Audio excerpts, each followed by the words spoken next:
সুপ্রভাত বন্ধুরা, ফিরে আসলাম আরও একটা ব্লগ প্লাস কুকিং নিয়ে। এই যে ঠাম্মার চ্যানেলে আজকে সকালটা আমার শুরু হলো চা খাওয়ার থেকে।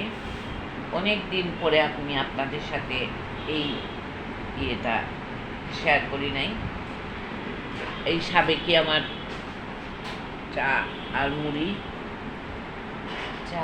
মুড়ি, এইটাই হলো আমার সাবেকি খাওয়া দাওয়া। এটা দিয়েই আজকে শুরু করলাম। দেখা যাক ব্লগটা আমি কতটুকু কন্টিনিউ করতে পারি।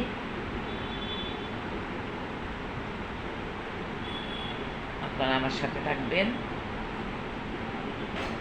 আর একটু সাপোর্ট করলে ভালো হয়।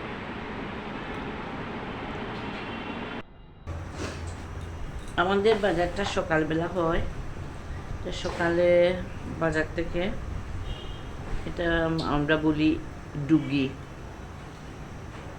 এরকম ডেঙ্গাও বলে, একটা লাউ,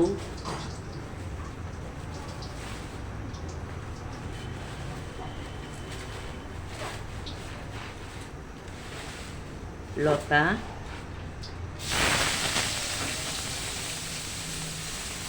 ধনে পাতা, কাঁচামরিচ,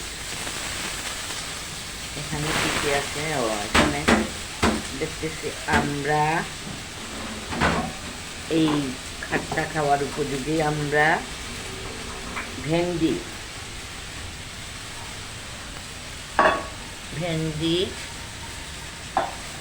ওকে,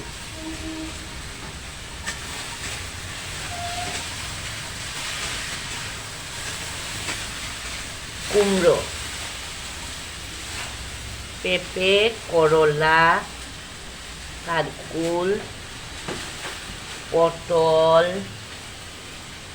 মুখি, মোটামুটি যা যা পাওয়া যায় সবই এনেছেন। ওটা আসলে আমাদের বাসার সামনে সকালবেলায় ঠেলাতে করে নিয়ে বসে সেখান থেকে আমরা রেখে দিই। এই বাজারগুলা তুলে তারপরে চলে আসলাম আমি প্রার্থনার রুমে, যেখানে আমার বসে প্রার্থনা করতে হয়, পুজো দিতে হয়। সেই রুমটাতে আমি চলে আসলাম, কারণ এই রুমটা তখন পরিষ্কার করতে হবে। এবং আমার দু পুত্রকে, ওনাদেরকে আমি পুত্র সময় মনে করি, আমি ঘুম থেকে তুলতে হবে। আমি যেহেতু উঠে গেছি, ওনাদেরকে তো আমার তুলতে হবে এবং খাওয়া দাওয়া সব কিছু দিতে হবে। তাই আমি চলে আসলাম, আগে পরিষ্কার করে নিয়ে তারপরে ওনাদেরকে হাত মুখ ধুয়ে খাওয়া দাওয়া দিয়ে দিব। তারপর যা হয় কাজ করব। সকালবেলা আসলে ঘুম থেকে উঠেই আমার চাটা না খেলে আমার ভালো লাগে না, দিনটাই আমার ম্যাজ করে যাবে। ওই গত শনিবারে বিপত্তারিণী ব্রত ছিল, ওই দিন তো সকালবেলা উঠে কোনো কিছুই খাইনি, কিন্তু সারাটা দিন আমার মাথার মধ্যে ঝিমঝিম ভাব করতেছিল।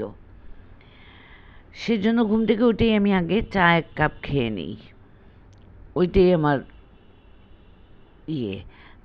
আর আমি অন্য কিছু দিয়ে চা খাই না, শুধু মুড়ি দিয়েই খেয়ে নিই।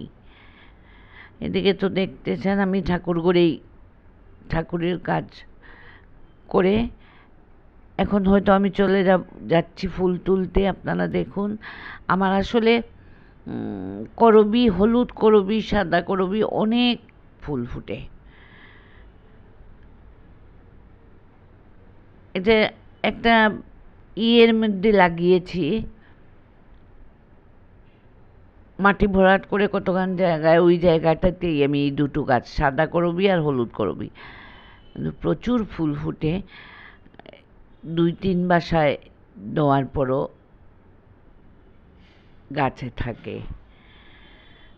আর বৃষ্টির দিন তো এখন বর্ষার সময়ে বৃষ্টি বাদল দেওয়ায় গাছগুলা কি সবুজ সতেজ মনে হচ্ছে, আর জলও পাচ্ছে, ফুলও দিচ্ছে আমাকে। এদিকে নয়নতারা গাছেরও ফুল ফুটেছে। বর্ষাকালে কিছু ফুল পাওয়া যায়, আর শীতের সময় আসলে খুব কষ্ট হয়। ফুল গাছ লাগালে তাহলে ফুল দেওয়া যেতে পারে, নইলে না। ওই যে দেখতেছেন ও আসছে আজকে, আমার এই গাছের যে পরিমাণ আগাছা সবগুলো পরিষ্কার করাচ্ছি। একদিনে তো হবে না, 2-3 দিন লাগবে, কারণ 2টো ছাদ, 3টে ছাদ, উপরে একটা আর এখানে 2টো। তারপরে ফুল তুলে এসে আমি রুটিও করেছি, আলু ভাজাও হয়ে গেছে, মাসি করেছে, কিন্তু আমি রুটি আপনাদের সাথে শেয়ার করি নাই। আর এদিকে দেখেন ঘামতেছি, প্রচুর ঘাম। কিসের জন্য যে আমার এত ঘাম আমি নিজেই বুঝতে পারি না। আমি শরবত বানিয়ে নিয়েছি। আমার পতিদেবতা আবার বলতেছেন যে সকালবেলা খালি পেটে শরবত খাচ্ছ। আমি বলতেছি না, খালি পেটে খাবো না, রুটি খেয়ে তারপরে খাবো। এই হলো, তাই রুটিটা আমি খেয়ে নিচ্ছি। রুটি খেয়ে স্নান করে প্রার্থনার রুমে গিয়ে ঠাকুরকে পুজো দিয়ে তারপরে আমি চলে আসছি রান্না করতে। মেয়ে আবদার করেছে, মা একটু কুরমা খাবো, 7-8 মাংস আছে। তা বললাম আচ্ছা। একটি মেয়ে আমার, আর মেয়েটা তো আমি আপনাদেরকে বলি যে 10টা মেয়ের মতো না, একটু অন্য ধরনের। তাই আমি চেষ্টা করি ও যতদিন কাছে থাকে ওকে একটু, ও যা আবদার করে তাই খাওয়াতে। আর এর সাথে আমি কুরমাটা কিভাবে রান্না করি সেটাও আপনারা দেখে নিলেন। ওই প্রথমে দিয়ে দিলাম তেজপাতা, এলাচি, দারচিনি, তেল গরম করে ওইটাই দিয়ে দিয়েছি। তারপরে দিয়েছি পেঁয়াজ।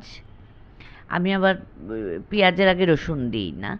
রসুন দেখবেন আপনারা একটু ইয়ে করে, তেলের মধ্যে রসুন দিলে রসুনটা পুড়ে যায়, হয়তো একটু বেখেয়ালি থাকলে রসুন পুড়ে যাবে, ওই জন্য আমি রসুনটা প্রথমে দিই না। পেঁয়াজটা দিয়ে কষিয়ে নিয়ে তারপরে রসুন দিই। রসুন দেওয়ার পর এখন দিয়ে দিলাম বাদাম,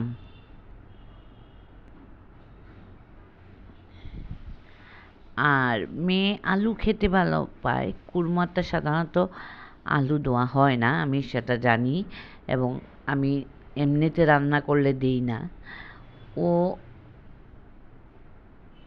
মানে আলুটা খেতে ভালো পায়, এর জন্য আমি এইটাতে একটু আলু দিয়ে দিলাম। এদিকে দই দিয়ে দিলাম। দুধ দুধ ছিল, খেয়াল করিনি আমি। ওইটা দুধ মনে করে দই ইয়েটা নিয়ে আসছি। কুরমাতে সাধারণত দুধই দিতে হয়।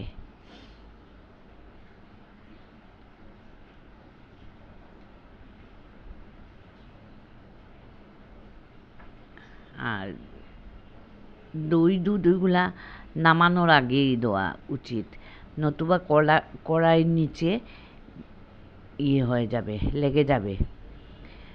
এখন একটু ঘি দিয়ে দিব। আসলে দই দিয়েছি দুধের বদলা। আপনারা ওইরকম রান্না করে একদিন খেয়ে দেখবেন, খুব টেস্টি হয়েছে।